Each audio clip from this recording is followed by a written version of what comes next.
warahmatullahi wabarakatuh. Waalaikumsalam warahmatullahi wabarakatuh. Sebelumnya saya mau memperkenalkan dulu ya teman-teman. Saya Faisa Paresani Putri. Saya dari jurusan Pendidikan Luar Sekolah semester 3. Nah, di sini saya akan menjelaskan materi penyuluhan tentang sebelumnya saya mau tanya, di sini udah ada yang pernah mendaki belum? Belum ada ya. Nah, kebetulan sekali saya di sini mau menjelaskan materi penyuluhan tentang pentingnya pendakian bagi pemula di era new normal. Ya, mohon maaf ini backgroundnya apa adanya. Nah, di era new normal seperti ini pendakian tentunya sangat sulit ya teman-teman. Kemudian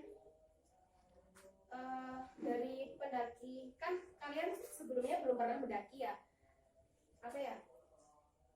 butuh persiapan fisik dan alat pun itu sangat penting dari pra pendakian, pendakian dan pasca pendakian. Ini kelihatan nggak kelihatan ya? Kelihatan.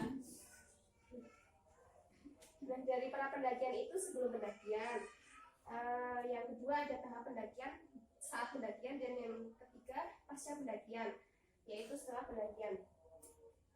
Nah, kemudian di sini dari pra pendakian itu sebelum pendakian ya teman-teman, itu ada persiapan dari fisik, alat, dan melihat kondisi cuaca sebelum mendaki, kemudian mempersiapkan logistik. Nah, di sini fisik itu sangat penting untuk melakukan pendakian ya teman-teman. Mungkin kalau kalian mau mendaki itu sebelum hamil beberapa minggu itu kalian harus melatih fisik kalian, entah itu jogging atau lari-lari kecil, jogging atau push up, sit up gitu, latihan fisik. Kemudian nah, di sini tadi sudah saya jelaskan ya, dari fisik itu sangat penting, terutama kalau misal kalian mau mendaki tanpa persiapan fisik itu nantinya sangat terpengaruh saat pendakian gitu, saat trekking gitu, nanti kalian bisa sangat lelah atau kakinya bisa merasakan kram gitu. Kemudian di sini ada peralatan mendaki era new normal. Sebenarnya dari era new normal atau sebelum pandemi itu sebenarnya sama saja. Mungkin kalau new normal itu tambahannya ada masker dan hand sanitizer. Kemudian ada akan kalian daki di era new normal seperti ini. Mungkin ada yang udah tahu gunung mana saja yang dibuka setelah era new normal seperti ini? Belum tahu ya teman-teman? Tidak pernah daki. Oh iya, lupa saya. Nah, di sini ada kemudian di sini ada peralatan mendaki era new normal. Nah, sebenarnya era new normal maupun sebelum pandemi itu sebenarnya sama saja ya teman-teman. Di era new normal seperti ini mendaki mungkin perbedaannya hanya membawa masker dan hand sanitizer. Kemudian ada surat kesehatan, tergantung dari gunung mana yang akan kalian daki sebelum membawa ya. Kemudian gunung, kalian udah tahu belum gunung mana yang sudah dibuka di era new normal seperti ini? Belum ya? Mungkin itu sangat penting ya bawa surat kesehatan di era new normal seperti ini. Di sini ada peralatan yang paling utama, yaitu ada tenda pasti ya. Di era new normal seperti ini mungkin dari tenda dibatasi kapasitasnya. Dari tenda kapasitas 2 orang mungkin bisa hanya diisi 1 orang. Tenda kapasitas 4 orang cuma diisi 2 orang, seperti itu. Tergantung dari gunung mana yang akan kalian daki nanti. Tapi pastinya sama saja di era new normal seperti ini. Kemudian ada carrier. Nah, carrier di sini mungkin dari pendaki pemula. Saya juga pemula, sama-sama pemula semua ya. Mungkin yang penting itu cuma bawa 60 liter. Kan udah pernah lihat belum yang 60 liter? Pasti ya udah lah ya di Instagram gitu. Nah, itu. Kemudian ada plastic packing. Sebenarnya opsional sih kalau plastic packing itu, tapi juga penting di musim hujan kayak gitu. Mungkin dari plastic packing itu sangat penting untuk yang ada di dalam carry itu basah gitu. Kemudian ada sleeping bag. Sleeping bag itu tahu nggak? Sleeping bag itu apa teman-teman? Ada yang tahu nggak? Nggak tahu. Ya, kayak selimut buat tidur itu, tapi dia tebal bahannya gitu ya. Kemudian ada matras. Matras di sini nanti buat alas di dalam tenda gitu. Pastinya kalian sudah pernah melihat matras. Kemudian ada jaket gunung. Nah, jaket gunung sama jaket biasa itu sangat berbeda ya teman-teman. Dari jaket gunung maupun yang jaket biasa itu perbedaannya ada di polar, bahannya polar. Nah, kalau jaket gunung kan itu dari luarnya itu kayak waterproof gitu. Nah, di dalamnya itu polar, bahannya hangat itu. Apa sih namanya? Ya, namanya jaket polar gitu. Nah, kemudian ada sepatu gunung dan kaos kaki. Kalau kalian belum punya sepatu gunung juga gak apa-apa sih, sepenting sepatunya itu bersol. Ya, sepatu gunung karena itu mahal. Kemudian kaos kaki juga penting. Kemudian ada sandal. Sandal di sini nanti buat kalian ganti-ganti ketika istirahat maupun ketika istirahat di camp, tidur itu nanti kalian bisa copot, bisa dilepas sepatunya. Kemudian ada pakaian ganti secukupnya. Nah, di sini jangan membawa pakaian-pakaian yang banyak ya, karena nanti akan beban kita pun juga nanti berat. Terus ada logistik. Nah, logistik di sini nanti kalian juga bawa banyak ya nggak banyak sih, tapi yang paling penting itu ada beras gitu. Kemudian ada alat makan. Nah, di sini nanti kalian jangan membawa piring yang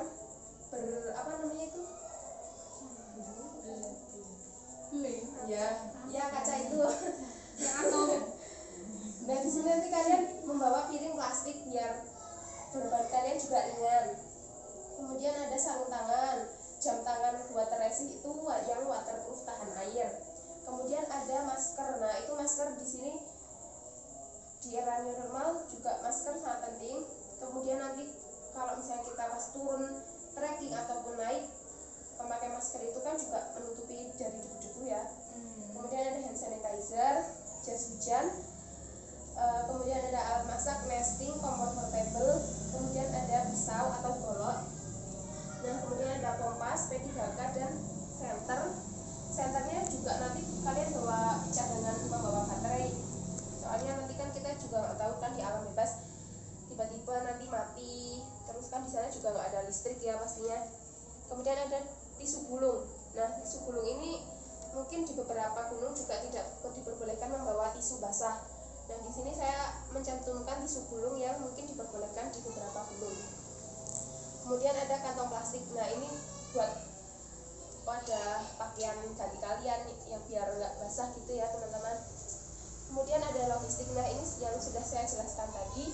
Logistik di sini ada beras, air 2 liter gitu. Nanti kalau kalian rombongan itu pastinya membawa air itu kan juga sangat penting. Nah, itu nanti bisa dibagi airnya.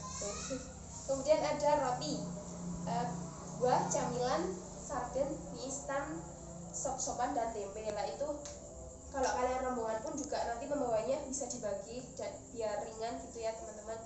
Nah, di musim hujan kayak gini cuaca itu juga sangat penting. Sebelum melakukan pendakian pastinya kalian harus melihat perakiraan cuaca terlebih dahulu ya. Nah, di sini untuk mengantisipasi hal-hal yang tidak diinginkan ketika pendakian. Mungkin kalau cuaca itu yang baik ketika mendaki menurut saya di bulan April sampai Oktober. Nah, itu kan menghindari musim hujan gitu ya teman-teman.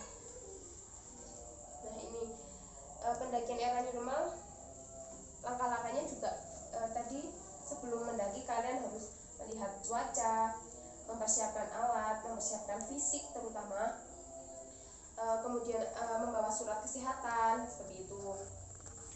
Kemudian ada, nah, di saat pendakian pun kalian juga sangat penting menjaga rombongan gitu ya teman-teman. Mulai dari berdoa, kekompakan, solidaritas, keselamatan, terus saling menjaga, saling jujur di sini. Ketika kalian merasa lelah itu nanti kalian harus jujur pada teman pendakiannya, rombongan temannya. Kamu jangan diam-diam, nanti kan resiko tersendiri kan di diri sendiri gitu ya. Kalau kalian lelah pun harus bilang jujur gitu. Kemudian jaga kebersihan itu juga sangat penting di gunung. Kalian datang ke gunung itu bersih, kemudian kalian turun gunung pun juga harus bersih gitu ya teman-teman. Kemudian di pasca pendakian, nah ini setelah kalian melakukan pendakian pastinya lelah pun semuanya pasti merasakan ya teman-teman. Di sini kalian setelah pendakian harus pulang terlebih dahulu. Ya pulang pasti.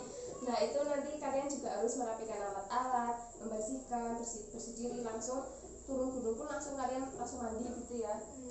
Sudah yang cukup, alat dirapikan. Terus ketika kalian mau melakukan pendakian lagi, nah kalau kalian tergiur dengan pendakian pertama kalian, pastinya nanti kalian kalau melakukan pendakian lagi beri jeda atau waktu gitu ya. Jangan seminggu ini pendaki, nah besok langsung mendaki lagi, jangan.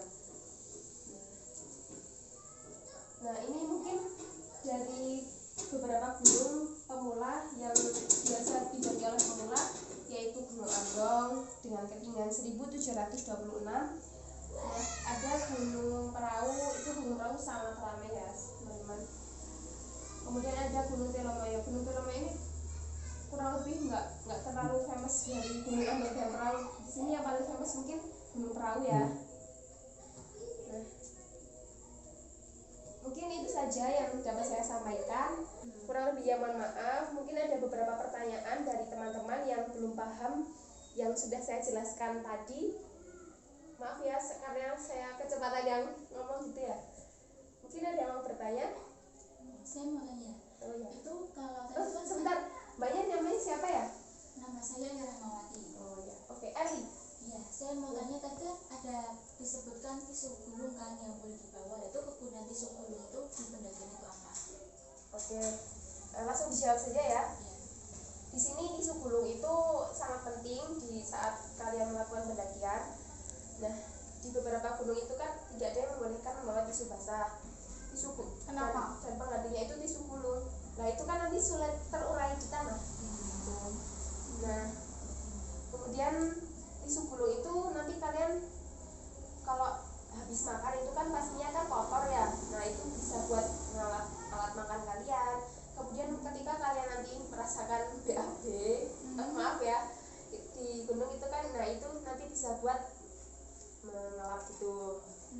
Kurang lebihnya seperti itu. Eli udah paham belum? Nah, kalau misal tisu gulung itu diganti dengan tisu yang nggak basah tapi nggak gulung. Oh, sebenarnya boleh saja, tapi itu saya memilih tisu gulung karena apa? Karena kalau tisu gulung itu kan gampang di packing di tas carrier ya. Nah, ya kan dia bulu gitu kan, bulat. Nah, bulatnya itu kan dilepas gitu, nanti kan bisa lebih kecil gitu loh space-nya. Nah, biar muat gitu. Udah paham, Eli? Iya, terima kasih. Ya, terima kasih. Kemudian ada yang mau tanya lagi nggak ya? Izin bertanya Kak. Ya, boleh disebutkan namanya ya. Iya. Saya Taskia. Iya. Saya ingin Taskia. bertanya. Iya. Saya ingin bertanya apa saja yang harus kita lakukan ketika dalam pendakian kita ingin buang air besar Kak. Oke, langsung saya jawab. Saat kalian mendaki pastinya kan perut juga merasakan tidak enak gitu ya. Nah, sebelumnya saya pun sudah pernah ketika mendaki pun juga merasakan BAB gitu ya. Nah, untungnya saya pas ketika di mana ya? Di Gunung Lawu. Nah, itu pastinya kan tadi sudah saya sebutkan alatnya itu kan membawa pisau atau golok. Nah, kegunaan dari golok itu nantinya kan kalian harus mencari semak-semak. Nah, cari semak-semak ya jauh dari jalur pendakian, jauh dari jalur yang dilalui orang-orang gitu ya.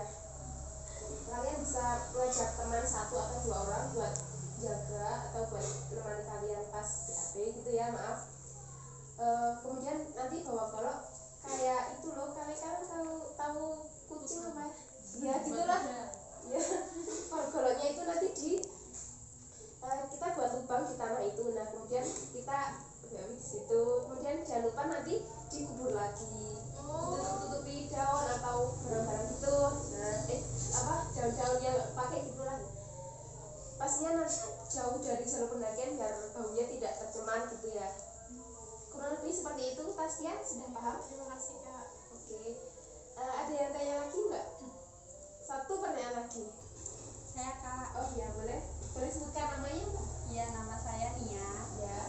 Saya mau bertanya. Jadi kan saya kan pengen muncak. Ya. Lihat di sosial media kayak gitu kan banyak banget orang yang posting foto di puncak kayak gitu kan, kayaknya kan bagus kayak gitu ya. Milik. Ya, saya juga pengen kayak gitu kan ya.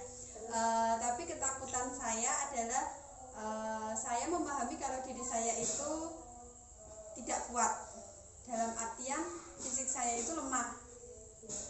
Memang karena belum dilatih entah atau saya terlalu pesimis kayak gitu ya. Tapi saya membayangkan saya itu belum bisa mengangkat carrier yang begitu beratnya.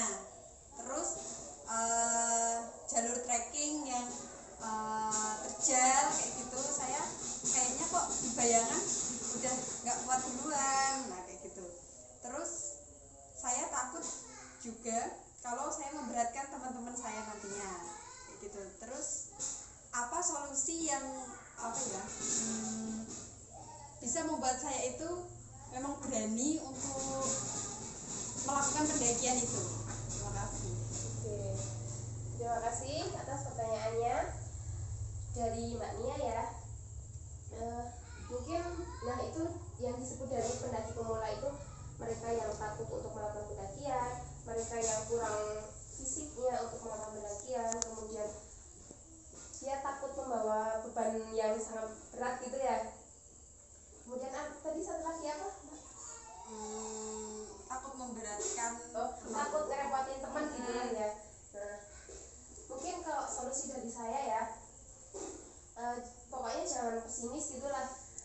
Dan terutama fisik itu sangat penting. Ketika boleh Mbak ya sekarang mau berencana mendaki gunung mana, mungkin yang sudah saya sebutkan tadi, andong atau perahu gitu. Nah di sini nanti mungkin yang andong terlebih dahulu ya, karena itu bisa mempersiapkan fisik terlebih dahulu, seperti seminggu 2 kali jogging atau 3 jangan, jadi 2 kali jogging aja itu sudah cukup membantu fisik. Kemudian dari tas carrier, nah di sini rombongan teman-teman itu juga sangat penting ya, terutama kalau pemula itu kan. Saya juga dulu pertama kali takut membawa beban yang sangat berat gitu. Nah di sini nanti kalian bisa mengajak teman-teman, dan laki-laki itu yang sangat penting ya mungkin, dan dia bisa membantu teman perempuan untuk membackup ketika teman perempuannya itu tidak kuat gitu. Nanti kalian bisa membagi beban, kayak yang bawa carrier bisa laki-laki, misal ada rombongan 5 orang, nah 2 orang perempuan dan 3 orang laki-laki. Kemudian mereka membagi beban, tas carriernya ada 2 carrier di bawah 2 laki-laki. Kemudian nanti yang perempuan bisa membawa daypack, ya Mbak tahu daypack? Nah itu tas yang kecil gitu lah, mungkin ukuran 20 liter sampai 25. Nanti kalian bisa membawa barang-barang kalian sendiri, atau kemudian membawa air putih dan beberapa logistik saja gitu. Kemudian tadi yang ketiga, takut merepotkan teman-teman gitu ya. Pastinya ketika kita mendaki pun rasa jujur itu sangat penting ya. Kalau kalian lelah, saya lelah ya, nanti teman-teman kalian pasti dia berhenti menuruti kalian gitu.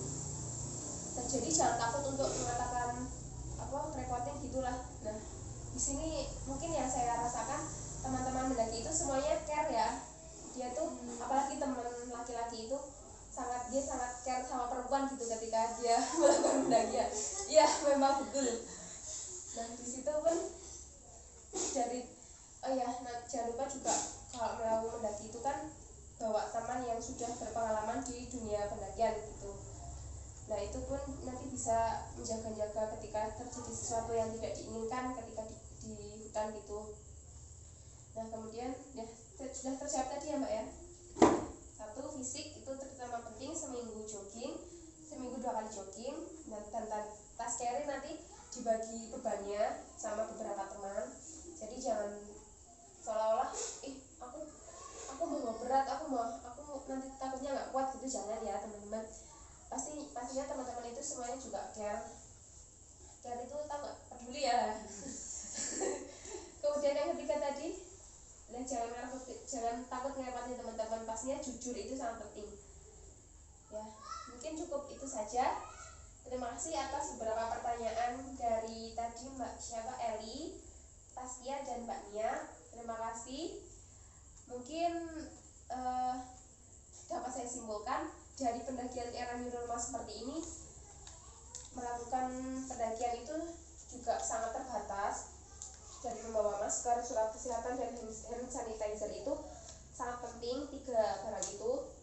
Kemudian nanti juga kalian pendaki pemula harus memilih gunung yang akan kalian daki itu rendah-rendah gitu ya, jangan langsung ke Sindoro 3000, 4000 gitu jangan.